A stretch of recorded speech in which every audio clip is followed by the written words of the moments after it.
We hear these words all the time, pay on death versus a joint account. Which one actually avoids probate? If your ultimate goal is to keep your hard-earned money out of the probate court, you've probably run into these two incredibly common options at your local bank. On one hand, you can add someone to your account as a joint owner. On the other hand, you can name a payable on death beneficiary, commonly known as a POD designation. Now, on the surface, they look almost identical. Both of them allow your money to pass to your loved ones without stepping foot inside a probate court. Because of that, most people assume it doesn't really matter which one they choose. But here is the reality. These two options are completely different. And picking the wrong one can create massive financial disasters you never intended. I'm Guy DiMartino, an Indiana estate planning and probate lawyer. In this video, I'm going to walk you through the critical differences between joint accounts and POD designations so you know exactly which one makes the most sense for your family's future. Let's start with joint accounts. When you walk into the bank and add someone as a joint owner on your bank account, you aren't just giving them a future inheritance. You are making them a legal owner of that account right now, not later, but right now at this moment. Think about what that actually means for your day-to-day life. The joint owner has immediate access to the full legal control over the funds. Legally, that money belongs to the both of you equally. This shared legal ownership applies even if you were the only one who put every single penny into that account for years. Now let's flip the coin and compare that to a pay on death designation. A POD designation allows you to name a specific person or a group of people who will receive the money in your account, but only after you pass away. During your lifetime, that beneficiary has absolutely no access to your money, absolutely no control over your account, absolutely no legal ownership of your account. You maintain 100% full control over your account while you're alive. So right out of the gate, we see the primary distinction. A joint account transfers ownership during your lifetime, while a POD designation transfers the money only after your death. Now let's talk about how both these affect probate, because avoiding court is usually the exact reason that people choose between the two of them in the first place. Yes, it's true that both joint accounts and PO designations can successfully keep your estate out of the probate court. But dodging probate is not the only factor that you should be looking at. We have to talk about the hidden risks. Because a joint owner is a legal owner right now, their personal financial problems instantly can become your financial problems. If your joint owner gets hit with a lawsuit, faces an aggressive debt collector, or goes through a messy divorce, your bank account may be completely exposed to their judgments. Again, that applies even if the money came entirely from your hard work into the bank account. On top of that, there is the control issue. A joint owner legally possesses the authority to withdraw money from that account whenever they want. Most people completely trust the person that they are adding, but you need to understand that legally, that absolute authority exists the moment that their name goes on the account and you sign them on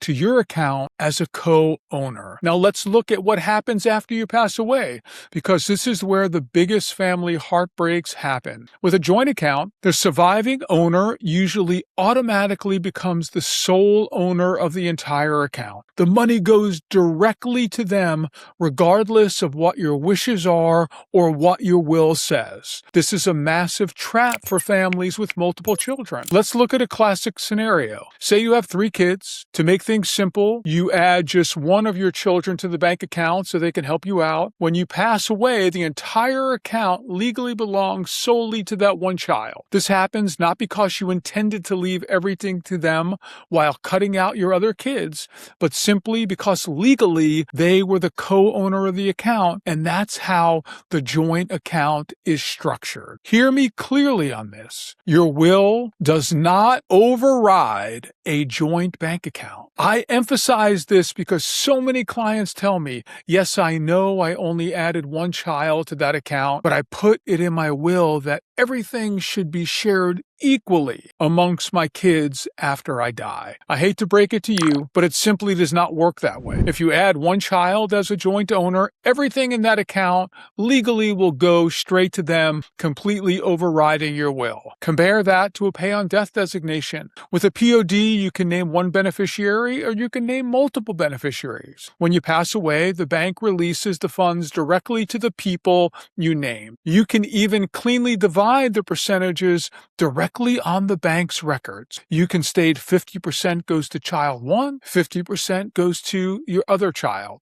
You can split it equally among your children, cousins, or whoever you choose. You can structure it as a clean 1/3, 1/3, and 1/3 split to perfectly match your intentions. All the while, you maintain control over this account during your lifetime. Does this mean that a POD designation is always the best option? Not necessarily. It depends upon your specific goals.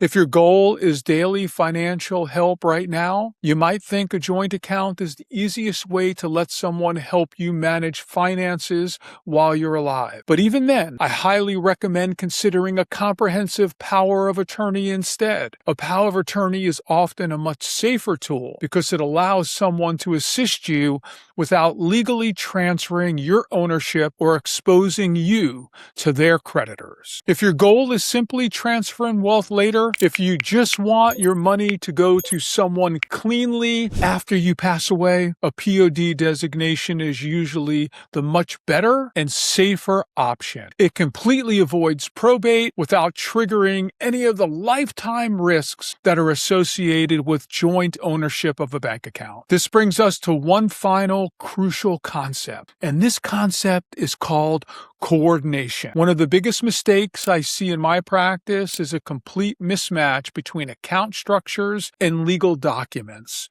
For example, your will might state that everything you own should be divided perfectly equal, but your actual bank account has only one joint owner or one named beneficiary listed. When that mismatch happens, the bank account setup almost always controls the outcome, completely ignoring your will. Suddenly, your documents say one thing, your account says another thing, and your true intentions might be completely lost. The key takeaway is this: joint accounts and POD designations can both successfully avoid probate, but they are absolutely not interchangeable. They are not the same thing. A joint account gives someone legal ownership now, while a POD designation gives them access later. That difference matters immensely to your financial safety. Before you make a final decision on how to structure your accounts, get crystal clear on your goal. Do you need help during your lifetime or a clean transfer after your death? The right legal tool depends entirely on your answer. If your ultimate goal is to keep things simple, safe, and stress-free for your family, making sure your accounts and estate plan are perfectly aligned, that is something that can be done. But you have to decide what you want to do today. Don't leave your bank accounts to the chance or assets mismatch, because that can cause family dynamics to break down after you pass away. If you're interested in learning about a foundational estate plan, join me in the next video.